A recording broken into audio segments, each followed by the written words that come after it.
On the Finest podcast, we cover the people, art, and movements redefining culture in San Diego, from Blink-182 to scrappy local bands.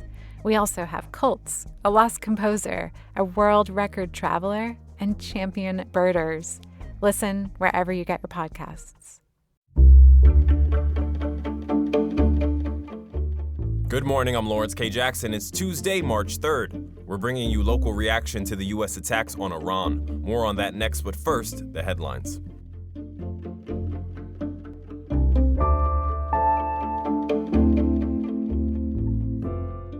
A recent report from the San Diego Regional Economic Development Corporation, aka the EDC, shows that employment during last year's fourth quarter improved just slightly.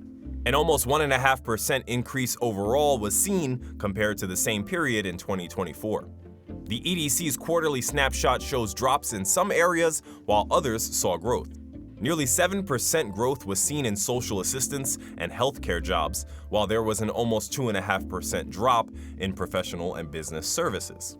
According to the EDC, while this first quarter of 2026 has shown signs of relief, San Diego's cost of living remains a crucial sticking point for economic growth in the year ahead. Registration for California's Dream for All program is open now through March 16th. The program is for first-generation homebuyers and will cover up to 20% in assistance towards either a down payment for a home or closing costs. Those who get assistance through the program must repay the original down payment plus a share of the home's appreciation when they sell. As of this past weekend, and at long last for some, the Torrey Pines State Natural Reserve is open again and back in action. After 4 months of limited access, the Park Road, upper parking lots, the lodge, and of course the very popular hiking trails are now all open.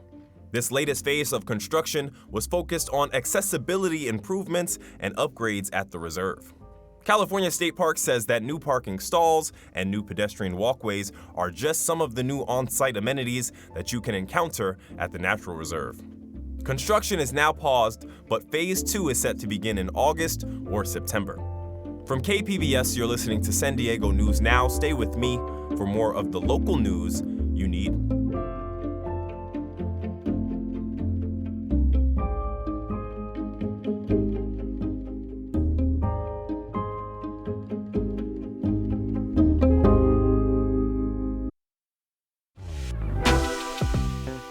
San Diego County is known for being one of America's most expensive regions.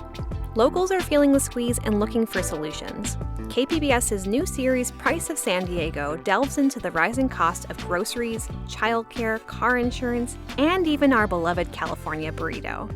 You won't want to miss this ongoing series live now at kpbs.org/Price of San Diego.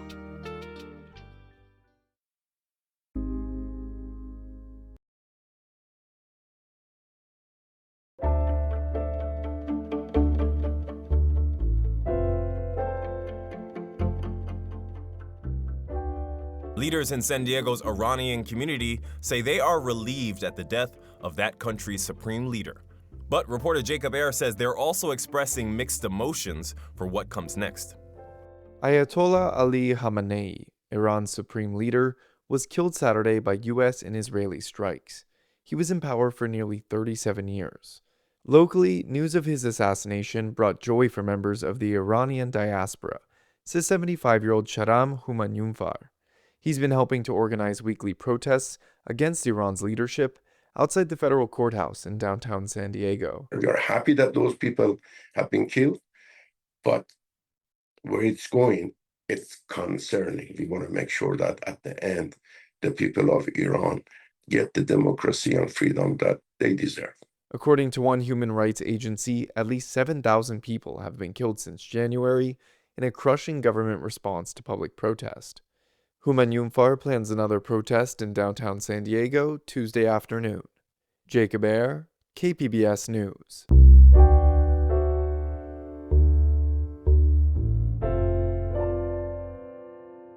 Thousands of San Diego service members are participating in airstrikes against Iran. Military reporter Andrew Dyer says the Pentagon and Trump administration aren't offering many details about why the war is necessary or what victory looks like. San Diego-based aircraft carrier Abraham Lincoln is one of two carriers engaged in the airstrikes. In San Diego Monday, Democratic Representative Scott Peters criticized the administration for bypassing Congress and said he's concerned about U.S. casualties. In San Diego, we feel this more directly than a lot of places. We know what it's like to send people overseas. We know what it's like to lose people, and what it's like for them and for their families. The San Diego Democrats' district includes Naval Air Station North Island, the home port of the Lincoln. It also includes Marine Corps Air Station Miramar, home to the Marine F-35 squadron assigned to the carrier. At the Pentagon Monday, Defense Secretary Pete Hegseth declined to go into specifics about plans for the operation. Going forward, why in the world would we tell you, the enemy, anybody, what we will or will not do in pursuit of an objective? Critics of the strike say it's not clear what those objectives are or what victory looks like. Andrew Dyer, KPBS News.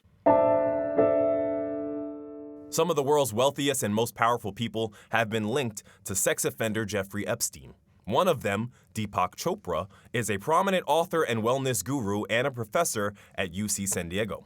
Thousands of pages show Chopra communicated with Epstein over the years. Now, UCSD says Chopra's affiliation with the university will end at the end of June.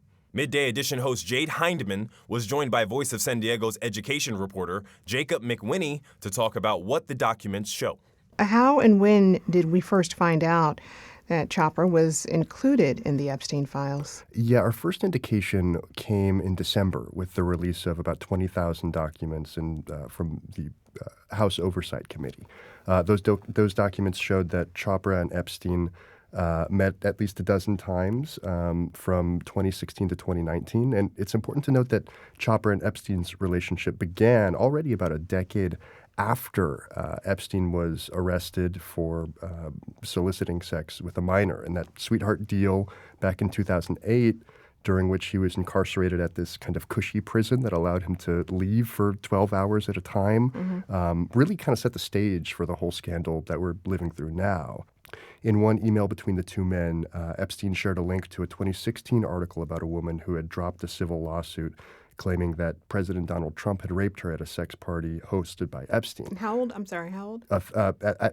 A woman who said that as a 13-year-old, Okay. President Donald Trump had raped her. And Yes. And as an adult, she. Okay. Yes, exactly. Understood.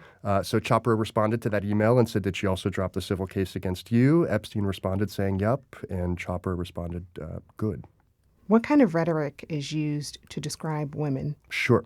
Now, just a disclaimer here, there is lots of conversation about girls. It's unclear exactly what they mean by girls, whether these are, minors. Minors. In addition to that, just being included in the Epstein files, having interacted with him or exchanged messages with him does not by itself mean that somebody has engaged in wrongdoing.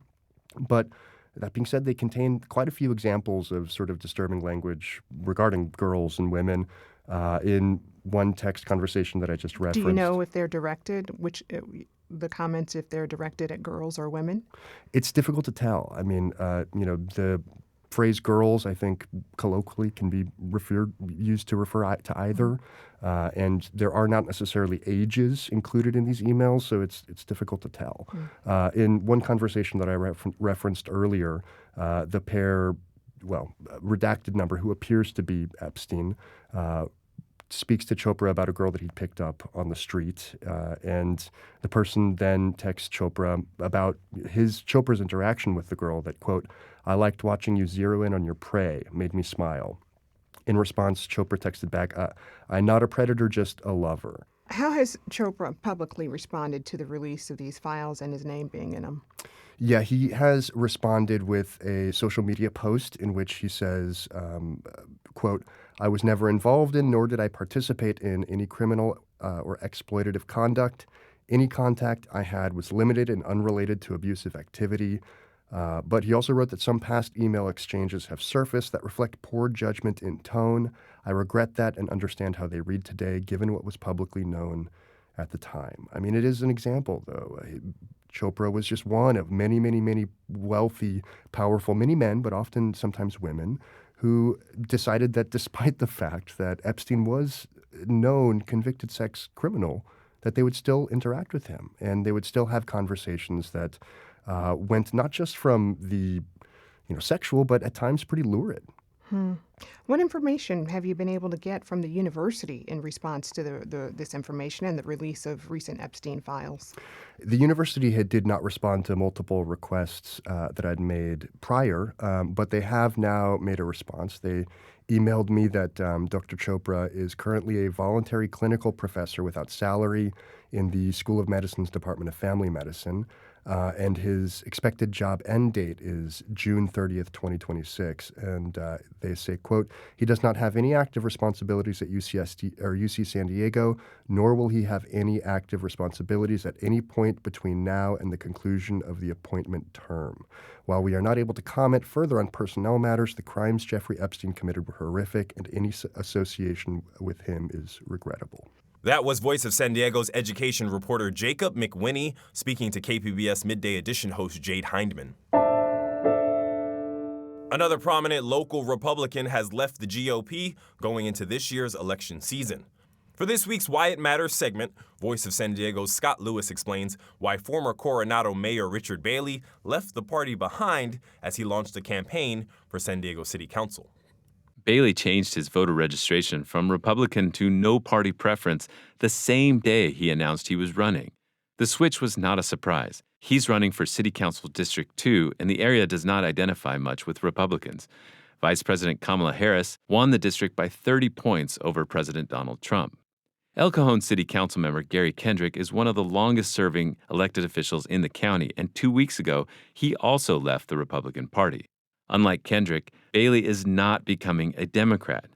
In a recent interview, he refused to say whether he supported President Donald Trump. And just 2 years ago, Bailey was one of the leaders of the Republican Party, an active member of its local Central Committee. He says he does not want to talk about partisan national politics at all. At the end of the day, it wasn't the president that put the city in the position it's in. It was the elected leaders at City Hall. Bailey's hoping to tap into resentment about new fees, deteriorating infrastructure, and the homeless crisis. But the race will be a major test. Nicole Crosby, a former prosecutor in the city attorney's office, Josh Coyne, a nonprofit leader, and Ocean Beach activist Mandy Havlick are also running. For Voice San Diego, I'm Scott Lewis, and that's why it matters.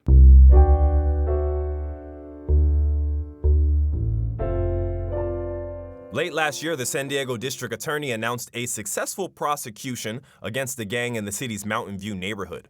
In this second part of a two-part series, reporter J.W. August details how police and prosecutors made their case.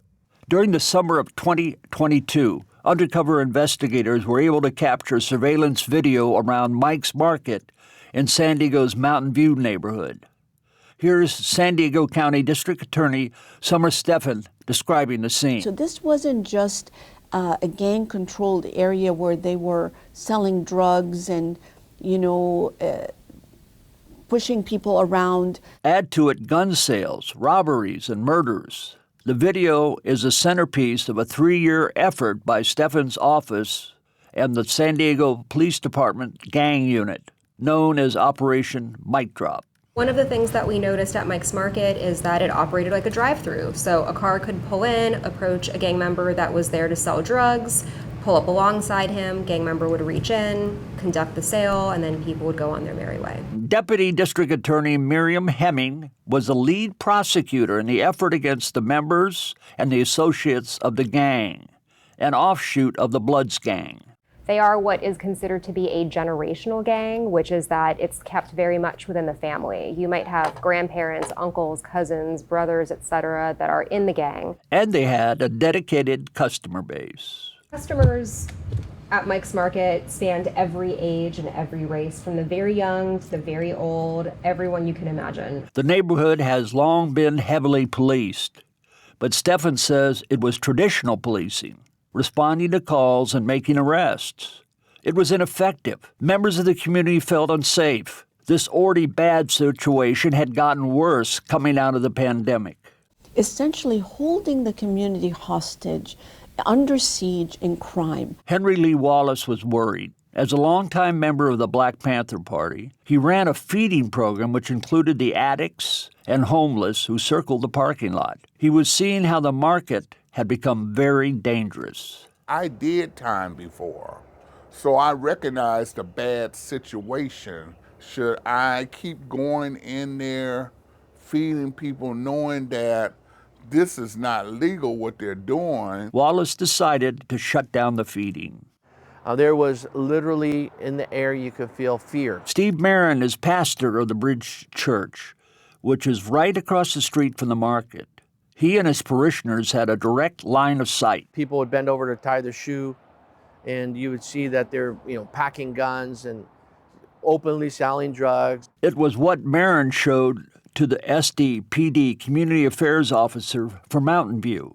Their meeting played a key role in the decision to launch Operation Mic Drop. Previously, if a black and white patrol car was spotted, the action moved off the street, into the store, and out of sight of the police. But once Operation Mic Drop launched, undercover officers joined the dealers inside the market. We did have law enforcement agents that were wearing body wires. Gang members questioned anyone coming into the store. Here's part of one conversation heard on an undercover wire. What part of town are you from? Not here. I clearly just said that earlier. Where you from? Why do it matter? You trying to send me to jail? I got kids. It was discovered that gangsters and two store employees were paying people cash for EBT government assistance cards at a fraction of their true value. They would ring up $200 and give them $100 in cash. They would get cash in hand, and then a gang member would be there and available to sell drugs to them. The EBT scam led to the FBI and the U.S. Department of Agriculture joining Mic Drop and ultimately finding more than $2 million in welfare fraud. We brought our task force with the partners we needed to get the job done. Market was raided in the fall of 2022, the payoff of a 6-month effort that included 90 days of surveillance. In the end, the DA's office successfully prosecuted 22 gang members and associates. We began to see that there was an immediate change, immediately. And data shows the change has been lasting. Since Mic Drop, the DA's office says there's been a 75% decrease in service calls and a 50% drop in arrests in the area surrounding the market. And no reported robberies and no reported murders. J.W. August, KPBS News. Controversy over bike lanes in North County continues after the Encinitas City Council upended a recent project this past week. Public Matters reporter Jake Gatta says the back and forth is costing the city millions. Encinitas is removing a protected bike lane in front of San Diego Academy less than a year after it was installed. The City Council plans to replace it with an unprotected lane sandwiched between parked cars and traffic. Protected bike lanes running to and from the high school were built in 2025 for more than $4 million. But the city immediately started getting complaints, primarily over the back-end parking the redesign created. Most of them rank and file out there drive cars, and they don't understand back-end parking. They can't use it. They don't understand how to use it. That was Mayor Bruce Ehlers at Wednesday's City Council meeting. He also said emergency vehicles can't get through because of traffic jams. The city expects this redesign to cost more than $3 million, money that Councilmember Joy Lins said could have gone to other important projects around town. Lins also said there was plenty of support for keeping protected lanes on both sides of the street. At this special meeting, there were 121 pages of written public comment submitted with over 90% supporting not wasting the taxpayer money and supporting just finishing and improving, or improve, not remove. She was the lone vote against the reconfiguration that ultimately passed. Jake Gatta, KPBS News.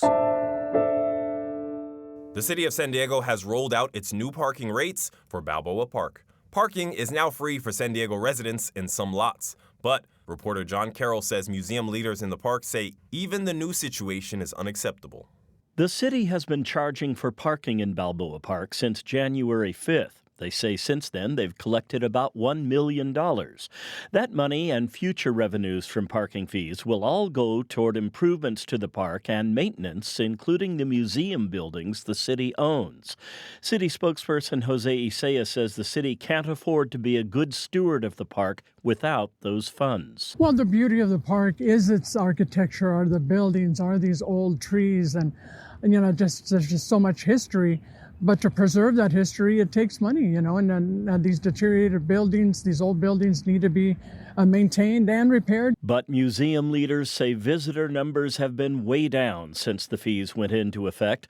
Air and Space Museum President and CEO Jim Kidrick says if the fees aren't rolled back, some museums could go under. The city started issuing warning notices Monday to people who don't pay for parking. They say they'll start issuing tickets on March 16th. John Carroll, KPBS News.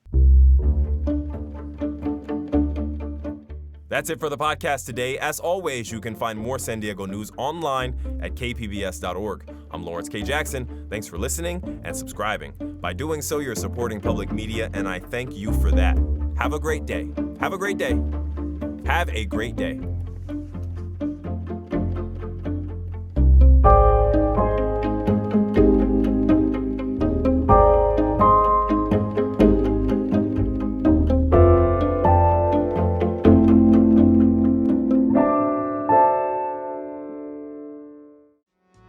San Diego County is known for being one of America's most expensive regions. KPBS's new series, Price of San Diego, explores the real cost of living, from rising grocery prices to car insurance premiums. Follow our series at kpbs.org/Price of San Diego.